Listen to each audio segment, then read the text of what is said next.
Imagine being a paramedic on a routine call. You arrive on the scene to treat an injured civilian, you grab your trauma bag, and you look up to see a drone heading straight for your clearly marked ambulance. And you start running, knowing that the person piloting that drone is watching you on a live video feed, just waiting for you to stop. That terrifying scenario isn't science fiction. It is the absolute reality for first responders in Ukraine this week, and it really forces us to ask what happens when the mechanisms of violence outpace our structures for accountability. Right, which is exactly the friction we are seeing across the globe right now. Welcome to the Claire and Horatio Daily World Brief, available at claireandhoratio.com. Today is Saturday, August 8th, 2026.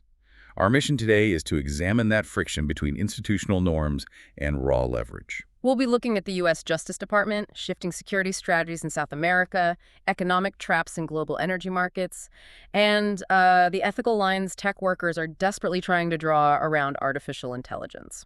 So we begin today in Washington with a story that cuts straight to the core of executive power and legal accountability.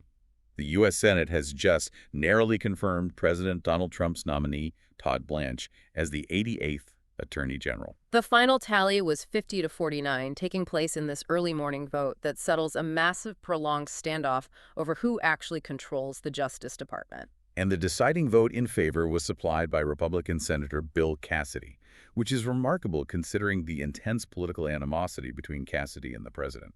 I mean, Trump essentially forced Cassidy into retirement earlier this year by backing a primary challenger against him, but Cassidy still chose to cross that personal bridge to secure the confirmation. Meanwhile, two other Republicans, Lisa Murkowski and Susan Collins, went the other way, joining Democrats in voting against Blanche. Murkowski was entirely blunt about her reasoning. She stated the country requires an attorney general who will act as a check on the worst impulses of an administration.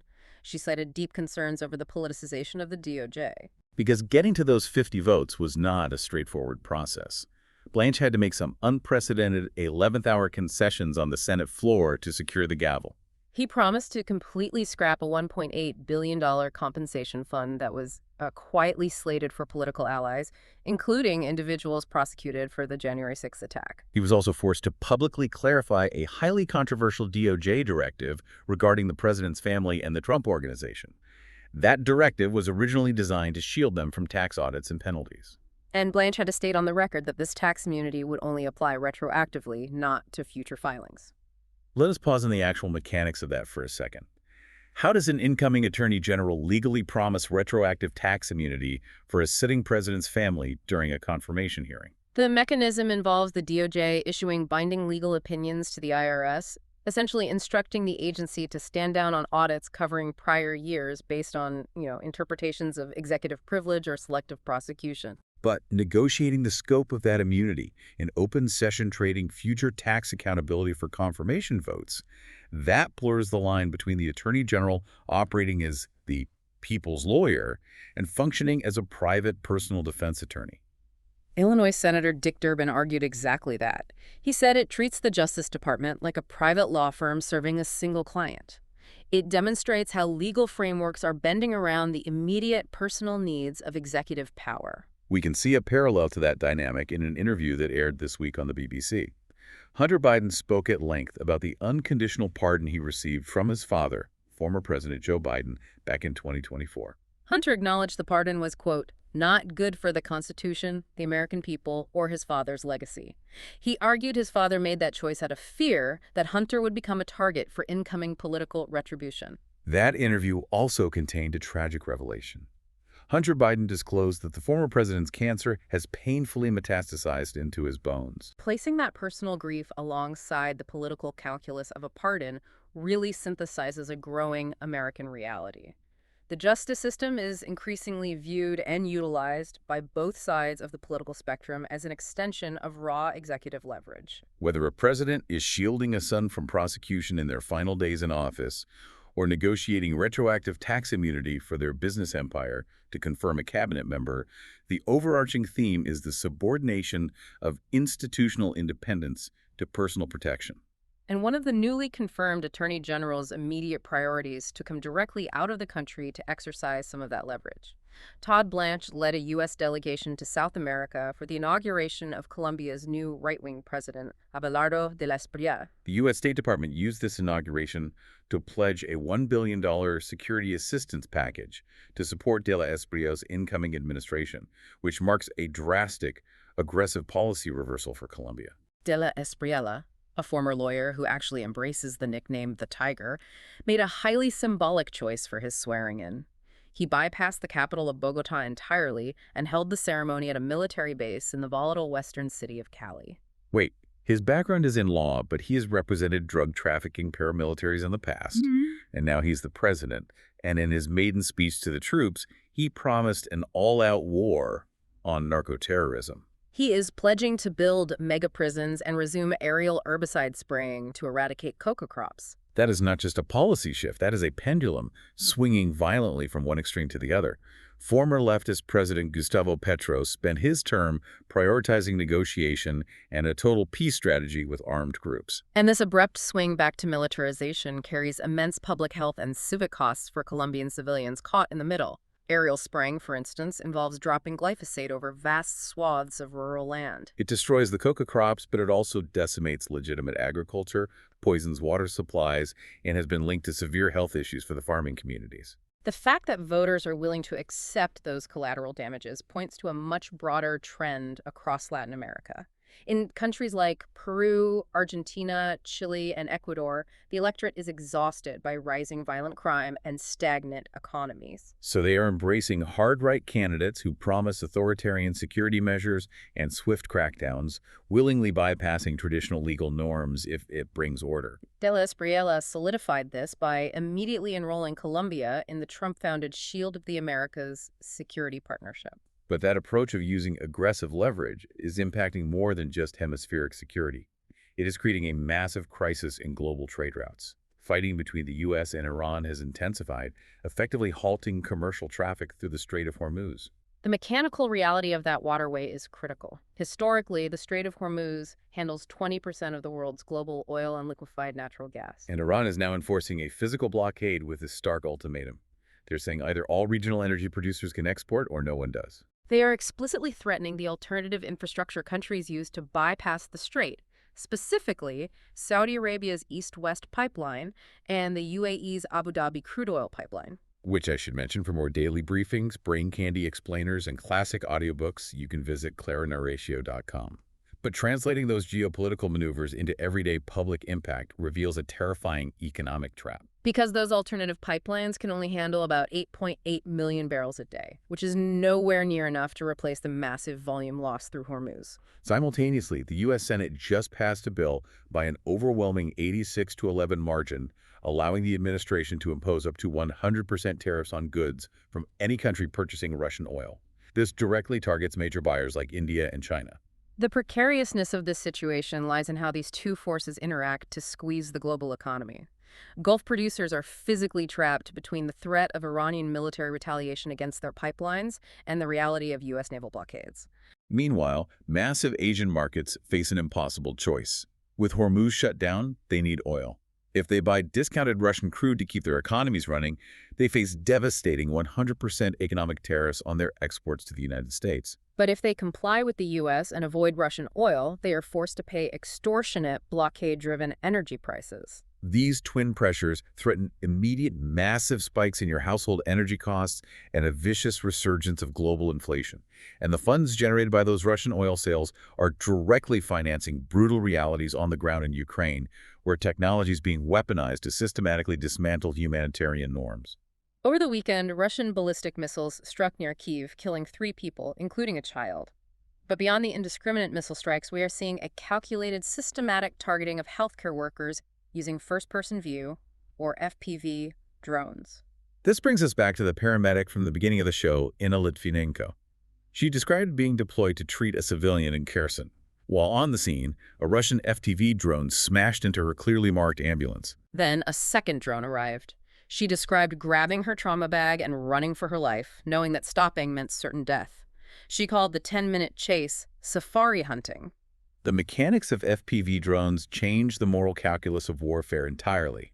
because these are not blind artillery shells fired at coordinates. FPV drones provide a live video feed directly to the operator. Hitting clearly marked medical personnel and ambulances is a deliberate, calculated war crime. The operator is actively watching the medic run. The World Health Organization has registered over 3,118 attacks on Ukrainian healthcare since 2022, with a 30% increase in 2024 alone.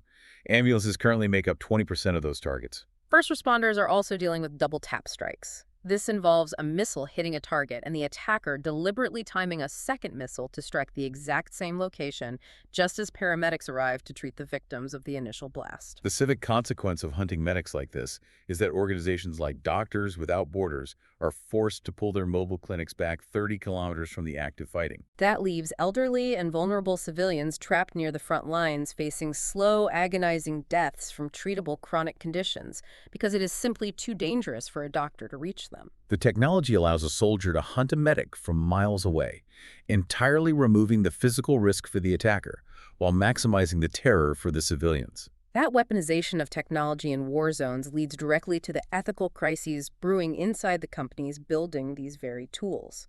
Google DeepMind, the prominent London-based AI laboratory, is undergoing a massive leadership overhaul. Nobel-winning co-founder Demis Hassabis is stepping down as day-to-day CEO to become chair and chief scientist for Alphabet. Operational control is passing to Kore Kavakoglu. Former executives note this shift transitions the company from being led by a charismatic founder to being managed by a technical executive, bringing DeepMind firmly under the tighter control of its California parent company.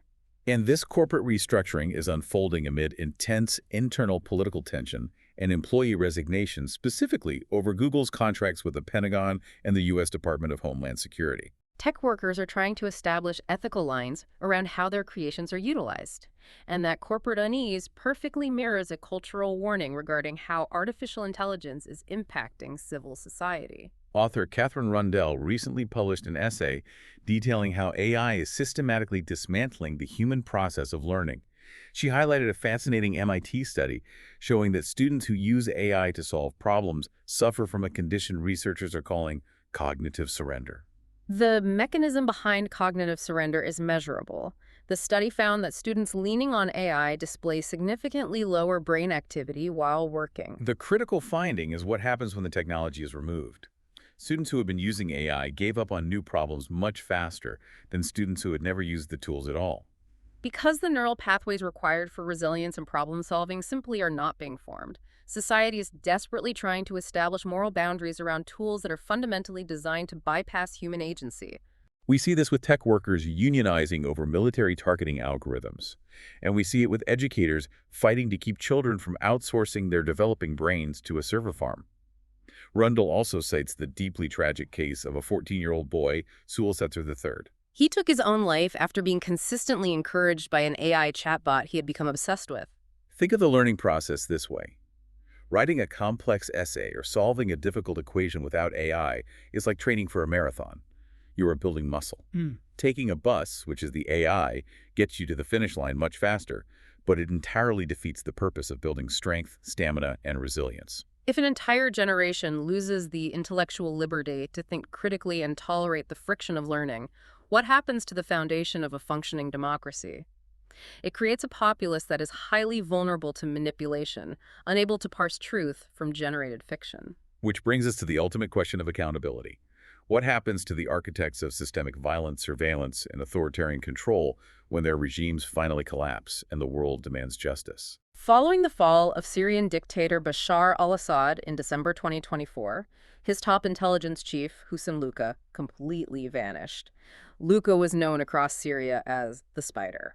He was responsible for brutal suppression and maintained strategic control over the notorious Sednaya political prison, a facility routinely described as a human slaughterhouse. He is also accused of orchestrating the 2015 Eid massacre in Homs. That was a military strike that deliberately hit a playground, killing 28 people, including 17 children.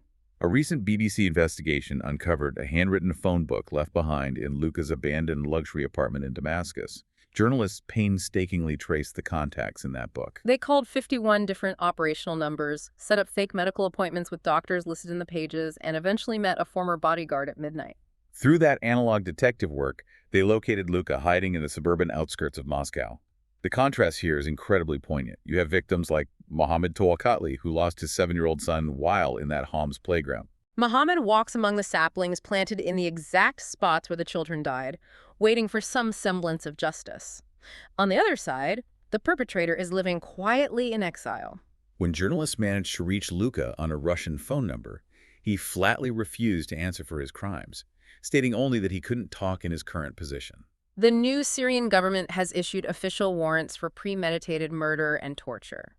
The stark reality of international justice, however, is that extradition from Russia is highly unlikely. Geopolitical alliances frequently shield the worst human rights abusers from accountability, prioritizing state leverage over legal consequence. It leaves traumatized societies forced to attempt to rebuild their nations without the closure of criminal convictions for the people who orchestrated their suffering. Looking at the pattern of the events we have discussed today, from the U.S. Justice Department openly negotiating immunity to the militarized crackdowns in Colombia, the ethical battles over AI, and Syrian war criminals hiding in Moscow, we're witnessing immense, sustained pressure on the institutions designed to protect human rights and enforce accountability.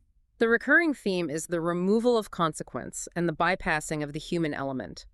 Whether it is a drone operator hunting an ambulance from miles away, a student offloading their critical thinking to a chatbot, or a war criminal shielded by a foreign superpower, the mechanisms of justice are being subordinated to raw technological and geopolitical leverage. For slower, deeper context on how these institutional shifts happen and the historical precedents behind them, you can always check out our Brain Candy or Debate Candy collections. Which leaves you with this final thought to ponder as we wrap up. As technology makes it effortlessly easy to hunt our enemies remotely and outsource our critical thinking to machines, the most urgent question of the next decade will not be what our technology can do, but whether we have the moral stamina to control it. Thank you for listening to the Clarin Horatio Daily World Brief. For more daily briefings and classic audiobooks, visit clarinhoratio.com.